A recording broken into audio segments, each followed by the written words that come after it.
베트남 현지의 한인연합회 등에서 한국의 베트남 관련 언급을 자제해달라는 소식이 전해지고 있습니다. 최근 전 세계적 확산 사태로 인해서 세계 각국이 봉쇄를 이어가고 있는데 베트남 당국은 한국이 초반에 급속하게 확산세가 가속화되자 적극 한국을 입국 금지함에 따라 지금까지 국내의 여론이 다소 악화된 모습을 보였습니다.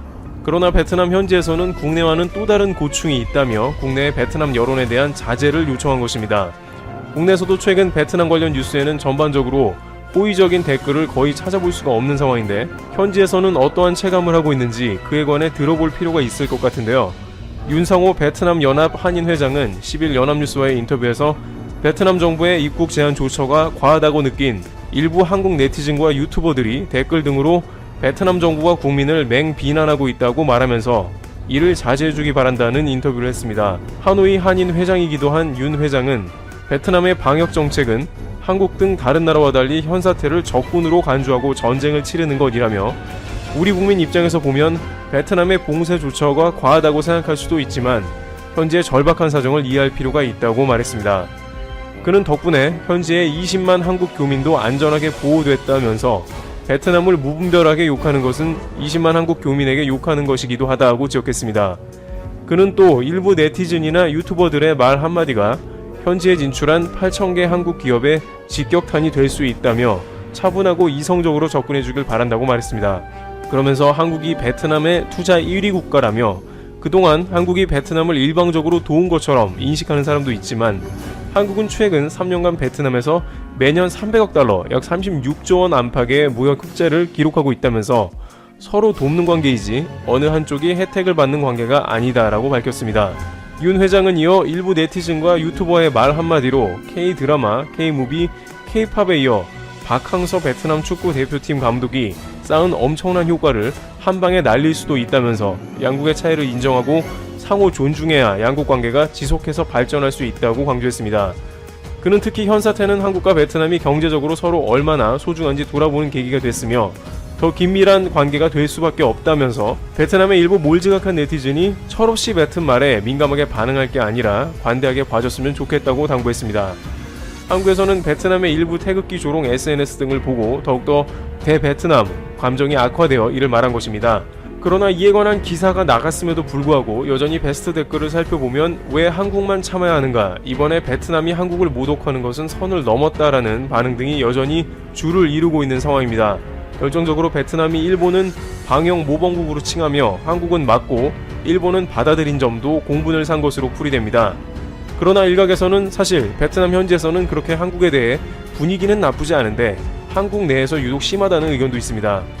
베트남에서 10년 이상 사업을 해왔다는 A씨는 국내 커뮤니티를 통해서 베트남 현지에서는 대부분 무관심하다고 봐야 하는데 오히려 한국 사회에서 베트남에 대해 부정적 공론화가 일었고 자칫 그것이 오랜 기간 베트남에 투자해온 기업들과 정부의 노력이 반감될 수 있어 우려된다는 글을 남기기도 했습니다.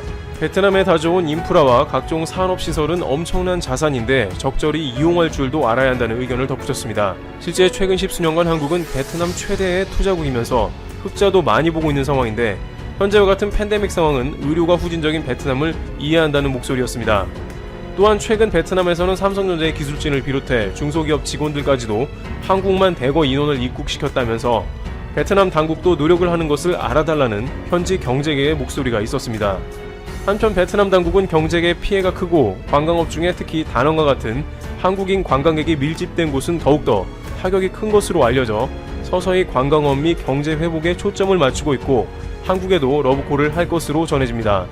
실제 6월 정도부터 일부 항공사가 베트남 노선을 본격 재개해 방역 모범국 한국 관광객 유입을 기대하는 분위기입니다. 그러나 여전히 여론은 싸늘하기 때문에 사태가 잦아들며 어떻게 베트남에 관한 시선이 변화될지 귀추가 주목됩니다. 드롭2 여기서 마치겠습니다. 아베 신조 일본 총리가 이번 달 6일 신종 바이러스 대책본부 회의에서 PCR 검사 방법으로 하루 2만 건 정도를 검사하겠다고 호언장담을 했었는데요. 그런데 막상 바이러스에 감염된 확진 판정을 받은 간호사들까지 의료 현장에 투입되는 사실이 드러나면서 지금 일본이 발칵 뒤집힌 상황입니다. 그러니까 오사카의 한 재활병원에서 환자와 의료진들 126명이 집단 감염으로 드러났는데 그런데 의료 인력이 부족하다고 집에서 자가격리 중인 간호사들까지 불러다 철야 근무를 시킨다는 거예요. 그리고 그렇게 무시하던 우리나라 드라이브스루 검사 방식을 몰래 따라서 하다가 이제는 또 워크스루 방식까지 베껴가며 유전자 증폭 PCR 검사까지 따라하는 중인데, 그런데 문제는 우리나라에서 활용하던 방식을 도입하기는 했지만 검사 실적은 여전히 늦어도 너무 늦는다는 겁니다. 참고로 일본 가나가와현 요코스카시에서 지난 24일부터 우리나라에서 쓰던 워크스루 방식의 검사소 운영을 시작하게 됐는데, 그런데 고작 하루 검사하는 수가 36명밖에 안 된다고 하는데요. 그러니까 검체를 채취하는 담당자가 하루에 오전 3시간 그리고 오후 3시간 이렇게 검사소를 운영하며 36명의 검체를 채취하는데, 이렇게 검사가 잘 안 되는 이유가 뭐냐면 검체를 채취하는 것뿐만이 아니라 상담이나 안내 등 검사를 시작하기 이전에 필요한 일도 있고, 그리고 검체를 분석하고 결과를 파정하는 이런 일들이 지금 일본에서는 불가능한 상황이라는 겁니다.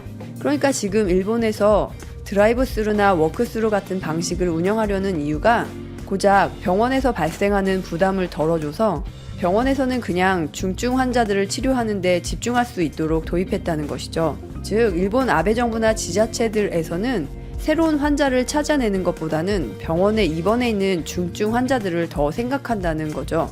그리고 지금 일본이 바이러스 검사를 하는 게 얼마나 느리냐면, 참고로 도쿄에 있는 컨설팅 업체 저그재팬에서 양성 판정을 받은 사례를 분석해 보니까 발열이나 기침 등 증상이 나타난 이후로 검사부터 확정 받을 때까지 걸리는 시간이 무려 7일이랍니다. 7일. 그런데 더 기가 막힌 건 이번 달 4월 초에는 확진 판정을 받는데 5.5일이 걸렸다고 하거든요. 그런데 그것보다 1.8일이나 더 길어진, 이제는 확진 판정을 받는데 거의 일주일 정도 걸리는 상황이라는 거예요. 그리고 또 후생 노동성의 발표에 의하자면 하루 평균 PCR 검사 실적이 약 6,577건이라고 하니까 아베 총리가 이번 달 초에 외쳤던 하루 2만 건 검사는 택도 없다는 거 아닙니까? 그리고 일본 아베 정부가 한 가구당 2장씩 나눠준 아베노 마스크. 이 아베노 마스크에서 벌레나 먼지, 머리카락 같은 게 나오고 심지어 오염물질까지 묻어 있어서 배포를 중단했다고 하잖아요. 더구나 그 아베 마스크조차 아베 부인이랑 친한 마스크 회사가 미얀마 공장에서 만든 제품이라고 하거든요. 근데 또 거기서 마스크 사는데 5천억 정도가 들었다고 하더니 계약서를 보니까 거의 3, 4천억 정도가 어디로 갔는지 누군가 다 빼먹었다는 거 아닙니까? 그렇게 간호사들이나 의사들도 집단 감염이 되는 상황에 마스크마저 없으니 한국에 항복하자, 문재인 대통령에게 사과하고 한국 정부의 방법을 배워오자, 전문가를 불러오자, 이러한 얘기까지 나오고 있습니다. 근데 또 반대로 일본 극우 세력들은 한국 마스크 필요 없다, 마스크 살 돈 있으면 주한미군 방위비나 내라, 고작 마스크 주고서 생색 낼 거니까 차라리 안 받는다, 이렇게 아직까지 상황 파악을 못하는 극우 네티즌들도 있는데요. 하지만 지금 일본 지자체나 민간단체에서는 후쿠오카 한국 총영사관에나 센다이 총영사관에다가 한국산 진단키트 구입 방법이나 검사에 필요한 설명을 부탁하고 심지어는 마스크도 보내달라는 요청까지 쏟아지는 상황이라고 하는데요. 하지만 우리나라 정부에서는 국민들의 공감대를 얻기 전에는 일본에다 마스크를 지원하지 않겠다는 방침입니다. 즉, 아베 정부에서 공식적으로 요청하기 전에는 지원하지 않겠다는 건데, 그런데 엊그제 김어준 공장장이 뉴스공장에서 일본에다 마스크를 지원해줘야 된다 이렇게 말했다고 현재 인터넷 대형 커뮤니티에서 아주 몰매를 맞고 있는데요. 그렇지만 김어준 총소가 했던 말을 자세히 좀 들어보세요. 저는 일본에다 방역용품을 지원해야 한다고 주장하는 쪽인데, 왜 그러냐면 문재인 대통령에게 트럼프 대통령이 먼저 전화를 해서 지원 요청했었잖아요. 그런데 그렇게 지원 요청했었다고 미국이 한국보다 못한 나라가 된다? 이런 의식조차 없는 일입니다. 자존심 상할 일도 아니라는 거죠. 그런데 아베 총리는 우리에게 도와달라는 말 못합니다. 왜냐하면 그런 말을 하는 순간 자신에 대해 무능하다, 그리고 일본이 한국보다 못하다는 걸 인정하는 게 되니까 이건 아베 총리한테 자신감이 아니라 두려움 그 자체거든요.